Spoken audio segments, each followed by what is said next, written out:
So hello everyone, welcome to our channel Giridhar pharma. जैसा कि आपको पता है, अब से 2 महीने पहले मैंने आईएएफ के ऊपर मतलब इंडियन एयरफोर्स के ऊपर एक वीडियो बनाई थी, जिसमें मैंने आपको इसका कंप्लीट प्रोसीजर भी बताया था और इसका पूरा का पूरा एडवर्टाइजमेंट जो है वो मैंने डिस्कस किया था, है ना, वीडियो में। तो उसकी एग्ज़ाम डेट निकल कर आ चुकी है, ठीक है ना। तो सबसे पहले तो मैं आपको उसी वीडियो पर लेकर चलता हूँ जहाँ पर मैंने बताई थी, क्योंकि वहीं पर ही उसका नोटिफिकेशन मैंने तुरंत की तुरंत हैंड टू हैंड अपने टेलीग्राम चैनल पर डाल दिया था।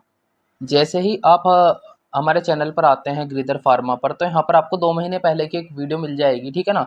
तो यहाँ पर ही इस वीडियो में मैंने कंप्लीटली इसके बारे में सब कुछ बताया था कि इसमें क्या-क्या, क्योंकि इसमें फिजिकल रिक्वायरमेंट्स बहुत ज़्यादा हाई हैं, ठीक है ना। वो अब मैं इस वीडियो में भी थोड़ा बहुत आपको बता दूंगा कि नेक्स्ट टाइम भर्ती आएंगी तो आप इसको अपनी नज़र में रखना, ताकि आप नेक्स्ट टाइम के लिए एलिजिबल हो, क्योंकि ये साल हर साल से आती हैं।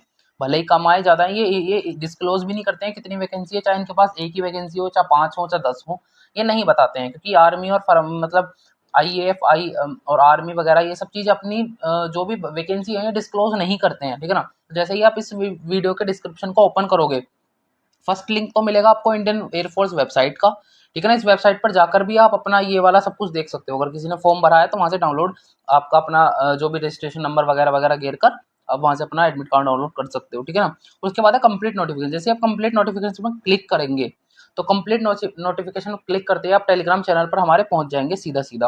और यहाँ पर ये एडवर्टाइजमेंट है मेडिकल असिस्टेंट का, इस पर क्लिक करते ही आपके सामने पीडीएफ खुलकर ओपन हो जाएगी, ठीक है ना। कुछ समय लेगा बस। देखिए ये ओपन हो गई है। अगर आपको इसका पूरा डिटेल पढ़ना है तो यहाँ से आप जाकर हमारे टेलीग्राम चैनल पर जाकर इसको मैं सब कुछ इस जितने भी नोटिफिकेशन होते हैं ना, सब कुछ टेलीग्राम चैनल पर अवेलेबल कर देता हूँ, ठीक है ना। देखिए 31 जुलाई का जो आपके फॉर्म स्टार्ट हुए थे ना, वो 31 जुलाई से हुए थे। 31 जुलाई मतलब 11 जुलाई से हुए थे और 31 जुलाई तक चले थे, तो बहुत ज़्यादा टाइम भी नहीं मिला था, बट लेकिन ठीक है। और इसका ऑनलाइन जो एग्ज़ाम डेट भी इन्होंने पहले ही दे दी थी कि हम 25 सितंबर के आसपास अपना प्रोसेस चालू कर देंगे, और वही सेम है भाई, बिल्कुल इतने 1% भी चेंज नहीं करा है आईएएफ ने। तो समझ लीजिए यहाँ पर काम सब कुछ जुलाई में इनके फॉर्म आते हैं और सितंबर में एग्ज़ाम कराने के बिल्कुल इच्छुक हैं, मतलब करा रहे हैं, ठीक है ना। तो मैं आपको पढ़कर थोड़ा सा समझा देता हूँ। जैसे कि इसमें आपको पता है कि इसके जो ऑनलाइन रजिस्ट्रेशन फॉर्म भरे गए थे वो 11 जुलाई से 31 जुलाई तक भरे गए थे, और इन्होंने तभी अपनी एक्सपेक्टेड डेट दे दी कि हम 25 सितंबर के आसपास आपका पेपर करा लेंगे, और जो कि यही सब कुछ हो रहा है सेम, ठीक है ना, कुछ भी बदला नहीं है। ये रहा 11 जुलाई के आसपास आपका ये था। अब देखो इसमें जो है ना मेडिकल स्टैंडर्ड काफ़ी अच्छे मांगे गए हैं, और इस वीडियो में मैंने आप भले ही इस वीडियो को ज़्यादा लोगों ने नहीं देखा, बट लेकिन जो सीरियस कैंडिडेट है आई थिंक उन्होंने देख भी लिया होगा। बट लेकिन इसमें जो है ना आपका फिजिकली फिट होना बहुत ज़्यादा ज़रूरी है। इसमें इस बात से मैटर नहीं करता, हालांकि इसमें आधा नॉन फार्मा ही है, ठीक है ना, जो कि मैं आपको बताता भी हूँ। इंग्लिश आती है भाई इसमें, ठीक है ना। नहीं कर सकते हो अगर तुमने नहीं पढ़ा है ना, अगर किसी और ही हवा में रहते हो तुम कि हम तो फार्मासिस्ट हैं, हम काहे को नॉन फार्मा सेक्शन पढ़ने लगे, तो नहीं हो पाएगा। देखो इसमें क्या आता है, इसमें सबसे पहले तो आपका डिप्लोमा या डी फार्मा बी फार्मा दोनों ही अलाउड थे। पहले से ही आपके पास रजिस्ट्रेशन सर्टिफिकेट होना चाहिए था, क्योंकि जब इसके फॉर्म भरवाए गए थे तो वहाँ पर मांगा गया था, ठीक है ना, ये आपको पता भी होगा। 10+2 आपका होना चाहिए था। और ये एज वाइज वैकेंसी थी, अगर आपका जन्म सन 2005 से पहले का हुआ है तो आप भर सकते हैं, बाद में नहीं भर सकते, मतलब इस बीच में ऐसा कुछ वो सब कुछ मैंने एज उसमें सब कुछ बहुत आराम से बताया था आपको, ठीक है ना। और बी यहाँ पर इन्होंने बीएससी इन फार्मेसी लिखी है, हालांकि ये बी फार्मा ही होता है, ठीक है ना।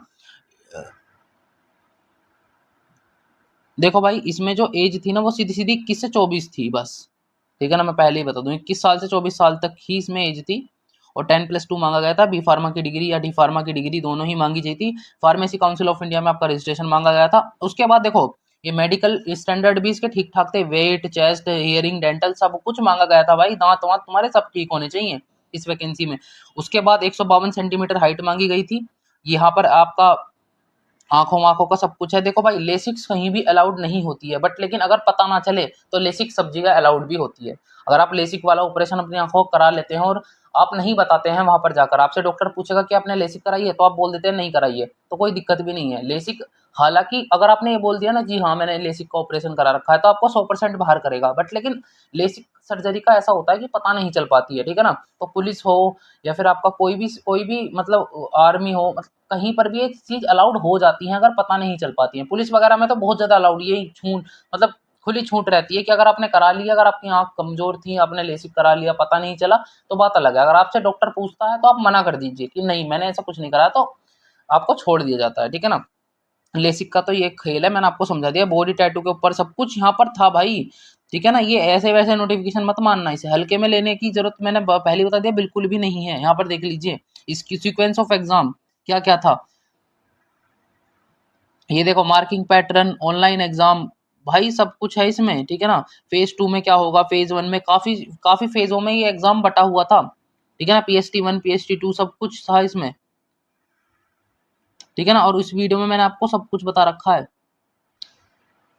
अगर आपने नहीं देखी तो उस वीडियो को देख लेना, ताकि आपको नेक्स्ट ईयर के लिए थोड़ा बहुत अवेयरनेस हो सके और आपका दिमाग काम कर सके कि हाँ हमें इस एग्जाम के लिए पहले से ही पढ़ना है। शायद से नेक्स्ट ईयर वैकेंसी आए तो आप बैठकर ये ना सोचें जब इसका एग्जाम फॉर्म, क्योंकि आपको पता है ना टाइम देख लो कितना कम मिल रहा है, मतलब बहुत ज्यादा टाइम नहीं मिल रहा है, ठीक है ना। हाँ, जुलाई में फॉर्म भरे, सितंबर में पेपर है, तो बहुत ज्यादा टाइम है क्या? आपको लगता है कि बहुत ज्यादा टाइम है? फिजिकली फिट एक्सपेक्ट, देखो भाई फिजिकली फिट में आपको 1600 मीटर की रनिंग करनी होती है 7 मिनट में, ये भी मांगते हैं, ठीक है ना। और मतलब 7 मिनट 30 सेकेंड, मतलब कि आपके पास 7 मिनट 30 सेकेंड का टाइम है। 10 पुशअप करनी है, 10 सिटअप करनी है, 20 स्क्वाट्स करने हैं। 1 1 मिनट के टाइम पीरियड मिलेगा। 1 मिनट में 10 पुशअप मारने हैं, 1 मिनट में 10 सिटअप करनी है, 1 मिनट में 20 स्क्वाट्स करने हैं, ठीक है ना। टेस्ट विल ये आफ्टर रनिंग, रनिंग के तुरंत बाद आपको ले जाएंगे, 10 पुशअप मार के दिखानी है आपको, ठीक है ना। फिर उसके बाद आपको 2 मिनट का ब्रेक मिलेगा, फिर आपको पुशअप लगानी है, 2 मिनट का ब्रेक लगेगा, आपको सिटअप लगानी है। बहुत ज़्यादा बच्चे फेल हो जाते हैं इस चीज़ में, क्योंकि रनिंग के बाद बॉडी आपकी बिल्कुल ही ऐसी हो जाती है कि जैसे कि अब चल बसे तुम। उसके बाद ही आपको ये सब कुछ, उसके बाद आपको 10 15 मिनट का ब्रेक के बाद ये लोग ले जाते हैं, तो बहुत मुश्किल हो जाती है ना। दिल्ली पुलिस में ऐसा ही होता है, रनिंग के बाद तुरंत हाई जंप लॉन्ग जंप पे ले जाते हैं, तो बहुत ज़्यादा बच्चे नहीं मार पाते। बहुत दिक्कत होती है, क्योंकि हमने तो एग्जाम दे रखे हैं तो मुझे पता है, इसलिए मैं आपके साथ थोड़ा बहुत शेयर करता रहता हूँ अपना एक्सपीरियंस। बट लेकिन आप भी ध्यान रखें थोड़ा सा, जितना आप देखो फेज 3 में मैं बोला ना ये एग्जाम बहुत ज्यादा फेज में बटा हुआ है ना। एक भी फेज में रह गए तो इसका मतलब आप रह गए, तो इसलिए पहले से ही बी प्रिपेयर भाई। अगर आपको नेक्स्ट ईयर की वैकेंसी में अप्लाई करना है तो अभी से ही भाई, तुम्हारे मेडिकल एक्सपेक्ट सही नहीं है, अगर तुम्हारा वेट बहुत ज्यादा है तो आप इसे कम करना चालू कर दो, अगर इस वैकेंसी को देखना चाहते हो तो। 10 पुशअप 10, ये सब कुछ आपको बहुत अच्छी तैयारी करनी पड़ेगी, रनिंग वगैरह स्टार्ट करो अपना, अगर नेक्स्ट ईयर ये वैकेंसी देखना चाहते हो तो, ठीक है ना। उसके बाद आपके मेडिकल एग्जामिनेशन में ये सब कुछ होता है, blood sugar test, serum test, cholesterol test, आपका यूरिया टेस्ट, और आपका यूरिन टेस्ट, सॉरी यूरिया बोल रहा हूँ, यूरिक एसिड टेस्ट, और आपका रेडियोग्राफी टेस्ट, ये एक्सरे ECG, ये तो सब खैर नॉर्मली होता है। बट लेकिन इसमें फिर भी देखो भाई, IAF में जाने का मौका है, इंडियन एयरफोर्स में जाने का मौका है, ऐसे नहीं मिलता है। बहुत कम ही बच्चे यहाँ पर सेलेक्ट होंगे, क्योंकि यहाँ पर पेपर भी कुछ इसी लेवल का आएगा। इंग्लिश वगैरह इसमें आती है, मैं पहले ही बता दूं, ये मैंने उसमें सब कुछ बता रखा है कि इसमें क्या आता है क्या नहीं आता है, तो आप देख लीजिएगा, ठीक है ना। अगर आपने नहीं देखा है, इसमें सब कुछ दे रखा है A to Z। अगर आपने नहीं पढ़ा तो इस नोटिफिकेशन को मेरे टेलीग्राम चैनल से डाउनलोड करना और बहुत तसल्ली पूर्वक पढ़ना। अब मैं आपको कुछ टिप्स दे देना चाहता हूँ अपनी तरफ से, जो कि मुझे लगता है कि बहुत ज़्यादा इंपॉर्टेंट है। मैं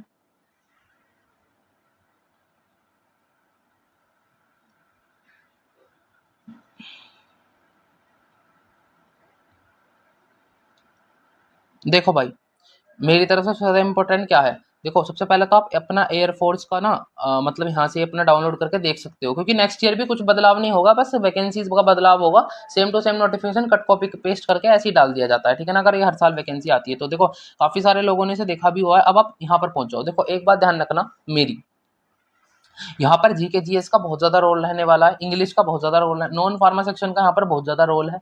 मैं आपको पहले ही से ही कट क्लियर करके चलता हूँ, ठीक है ना।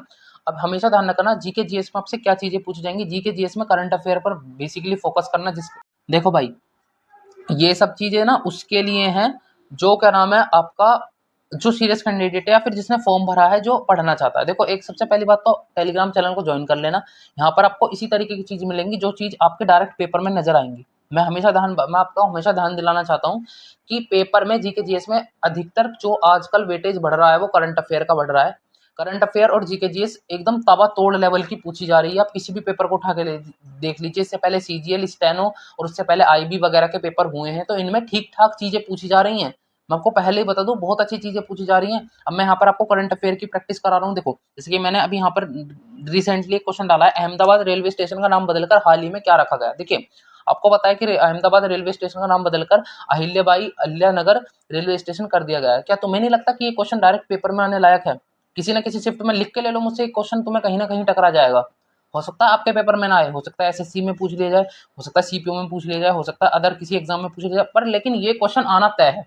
इसी तरीके की चीजें मैं आपके साथ डालता रहता हूँ। देखो उसके बाद पद्म पुरस्कार सन 2025 कितने व्यक्तियों को सम्मानित किया। ध्यान रखना ये क्वेश्चन पैट में भी आया है, जो आपने पैट का एग्जाम दिया ना उसमें भी ये क्वेश्चन आया है। लिख के ले लो भाई ये क्वेश्चन ना, और अदर एग्जाम में भी दिखेगा। जैसे ही आप हिंट पर क्लिक करोगे, हिंट पर क्लिक करते ही आपको पता चलेगा कि 7 को पद्म विभूषण, 19 को पद्म भूषण और 113 को पद्म श्री अवार्ड मिला है। तो क्या क्या लगता है तुम्हें, ऐसे क्वेश्चन नहीं पूछा जाएगा कि पद्म भूषण पद्म विभूषण किस किस को मिला है।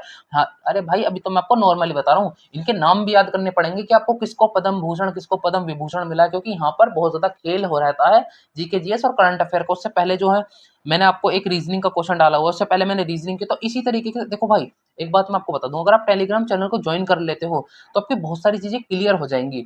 अगर आप यहाँ पर 100 क्वेश्चन भी अटेम्प्ट कर लिए ना, भले ही गलत अटेम्प्ट करो कोई दिक्कत नहीं। देखो यहाँ पर कितने सारे बच्चों ने, 88 बच्चों ने इस क्वेश्चन को क्लिक करा है। तानसेन और बीरबल किसके नवरत्नों में से एक थे, आपको पता है अकबर के। जहां पर भी बीरबल का नाम आ गया तो वहां पर अकबर का होना जरूरी है, तो अकबर। देखो 85% लोगों ने अकबर बिल्कुल राइट आंसर दिया है, 1-2% है जिन्होंने शाहजहां और विक्रमादित्य लगा दिया है, ठीक है कोई दिक्कत नहीं, गलत लगाया। यहाँ से हिंट देखो ना, हिंट देखो, अकबर के नवरत्नों में बीरबल और तानसेन सम्मिलित थे, मैंने लिख कर दिया है हिंट। मैं एक्सप्लेनेशन आपको तुरंत के तुरंत देता हूँ कि किस तरीके से आपको राइट अप्रोच देखनी है। अगर आप गलत भी अटेम्प्ट करते हो ना तो मेरे भाई आप यकीन मानो आप कुछ समय में बहुत अच्छे हो जाओगे, क्योंकि आप गलत अटेम्प्ट करोगे तो आप देखोगे कि इसका रीजन क्या है गलत अटेम्प्ट करने का। तो मैं वहां पर एक्सप्लेन कर रहा हूँ कि ये रीजन है। तो आपके 100, अगर आपने मान लो मेरे चैनल से जुड़कर आपने डेली के, मैं डेली के बहुत ज्यादा क्वेश्चन डालता भी नहीं हूँ, 3-4 क्वेश्चन मैक्सिमम डालता हूँ। अगर 3-4 क्वेश्चन मान लो अगले 10-20 दिनों में भी कर लेते हो तो 50-60 क्वेश्चन, 100 क्वेश्चन आप ऐसे ही रेडी कर लोगे, और जिनमें से आपको बहुत ज्यादा फायदा होगा और आपको पता लग जाएगा कि हाँ इस टाइप के क्वेश्चन आते हैं, क्योंकि मैं वही तो डालता हूँ जो क्वेश्चन आ चुके हैं या आने वाले हैं।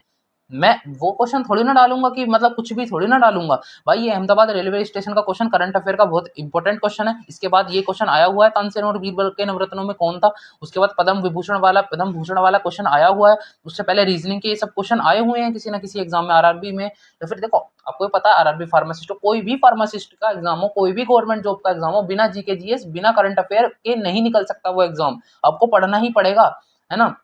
आपको पॉलिटी, आपको हिस्ट्री थोड़ी बहुत तो भाई जाननी पड़ेगी। ऐसा मत सोचो कि हम कुछ नहीं पढ़ के जाएंगे और हमारा सिलेक्शन हो जाएगा, नहीं हो पाएगा भाई, बहुत मुश्किल हो जाएगा। इसलिए बोल रहा हूँ कि आज ही टेलीग्राम को ज्वाइन कर लो। इस पर मैं क्विजेज आपके लिए बहुत ज्यादा प्रोवाइड करूंगा, कुछ क्वेश्चन भी डालूंगा सीधा सीधा फोटो खींच के और बुक के फोटो खींच कर आपको सीधे डालूंगा, और आपको उसका आंसर नीचे कमेंट बॉक्स में कमेंट करके बताने होंगे, ठीक है ना। तो ये काम तो मैं आपके लिए कर लूंगा।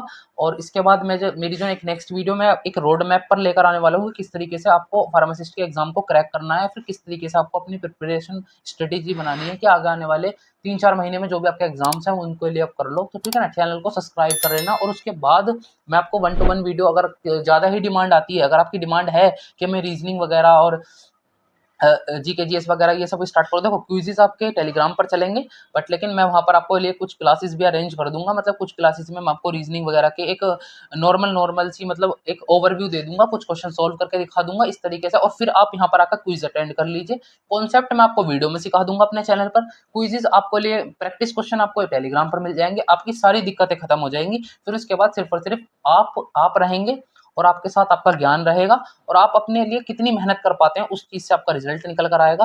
तो प्लीज चैनल को सब्सक्राइब कर लो, टेलीग्राम चैनल को ज्वाइन कर लो। मैं तो आपसे लिए इतना ही बोल सकता हूँ, जो मेरे से संभव हो सकता है वो संभव प्रयास मैं आपके लिए करता हूँ, ठीक है ना। और जो मुझसे नहीं हो पाता मैं फालतू में आकर बकवास करता भी नहीं हूँ जी, मैं आपके लिए ये कर दूंगा वो कर दूंगा, नहीं भाई। मैं यहाँ पर क्विजेस डाल रहा हूँ, ये क्विजेस बहुत ज्यादा इंपॉर्टेंट है जो भी टेलीग्राम पर डालता हूँ, जो भी टेलीग्राम पर फैक्ट डालूंगा। देखो आपको आपको कहीं भी दिख रहा है कि मैंने अपनी टेलीग्राम वीडियो कहीं पर भी अपने टेलीग्राम चैनल का प्रमोशन किया है? जो वीडियो मैंने यूट्यूब पर डाली है वो उठाकर यहाँ पर डाल दी है, कहीं दिख रहा है आपको? देखो ऊपर तक जाओ, कहीं दिख रहा है आपको कि मैं इस तरीके का काम करता हूँ? बहुत सारे लोग क्या करते हैं, अपने टेलीग्राम चैनल पर अपनी ही वीडियोस डालते रहते हैं, जो उन्होंने यूट्यूब पर डाली है वही उठाकर यहाँ पर पेस्ट कर देंगे। अगर आपको लगता है कि हाँ हमारे लिए हमारे भैया अच्छे काम कर रहा है, अच्छा काम अच्छे लेवल के लिए हमें एक अच्छे लेवल पर पहुंचाना चाहता है, तो चैनल को सब्सक्राइब कर लेना, अपना सपोर्ट कर देना, और चैनल को शेयर कर देना, ताकि एक वैलिड बच्चे पर, एक सीरियस कैंडिडेट्स पर भी चैनल जा सके और वो भी उस चीज़ का फायदा या लाभ उठा सके। तब तक के लिए जय हिंद जय भारत। आपके लिए नेक्स्ट वीडियो रोड मैप पर आएगी, तो उसको देखना ना भूलना।